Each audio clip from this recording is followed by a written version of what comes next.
DioField Chronicles is interesting. This game has a fun blend of real-time strategy and a bit of turn-based, but it didn't really click with me until this moment happened. So here's the situation. My unit is about to die and he is frozen. The boss is about to do a giant big AoE attack that I'm supposed to get away from, but I can't because my unit's frozen. So what do I do?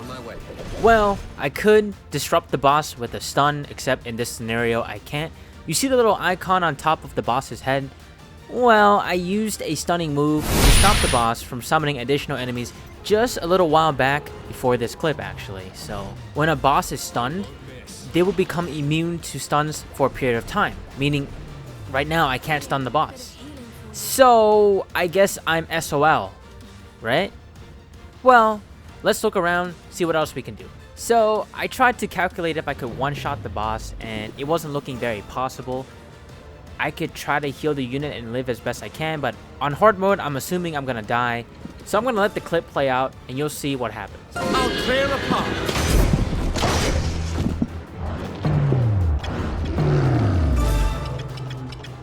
Here, a bit of healing for you. Yes, it worked. I saved my frozen unit. It may have costed me the cavalry unit, but that wouldn't have been a problem if the cavalry unit didn't auto-path itself into the ice field for whatever reason.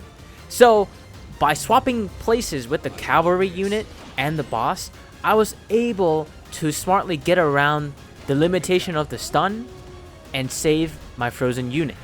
But that's when I realized I was having fun with DioField Chronicles. I'm usually not a fan of real-time strategy games.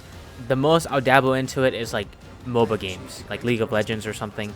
But usually I tend to stay with turn-based strategy games or action RPGs.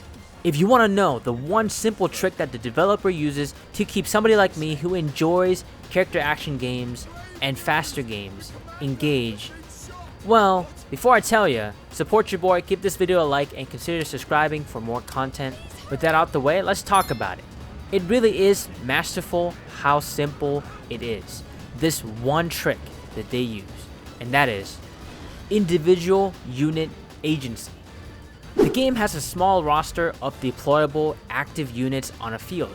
It seems that they're gonna cap this game at 4 units maximum. This may change in the official game, I have no idea, but all the save files, items, and the way that the party composition is set up seems to be tailored for 4 units total. Usually in a real-time strategy game, think like StarCraft or Age of Empires, you're controlling a lot of resources and a lot of units, all with kind of simple interactivity between each units, like they might have 1 skill or 2 skills or something like that. In DioField Chronicles, you control a small number of units with a large array of individual skills. Each unit has way more control over the battlefield than a collective sum of multiple different units. And while that may lower the scale of epicness for some people, I enjoy having that personal control of units.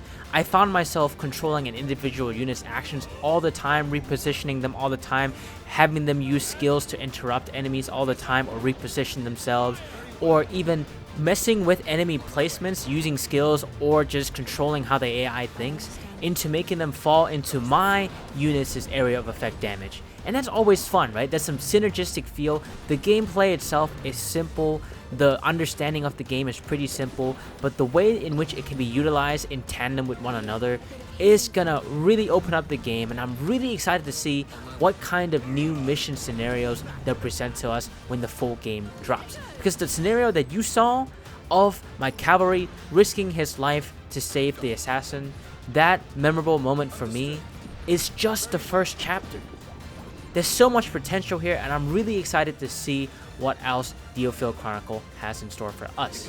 So check out the demo on PC, PS4, PS5, Nintendo Switch, and Xbox Series X and S. But yeah, I think that's the hook of DioField Chronicles. The small unit roster really makes for a much more engaging real-time strategy gameplay. What do you think? Do you agree? Do you disagree? Let me know down in the comments below. My name is Versona, and if you want to hear about my chronic problems of never finishing games, click on the video on the screen right now and try to convince me that you don't have the same problem.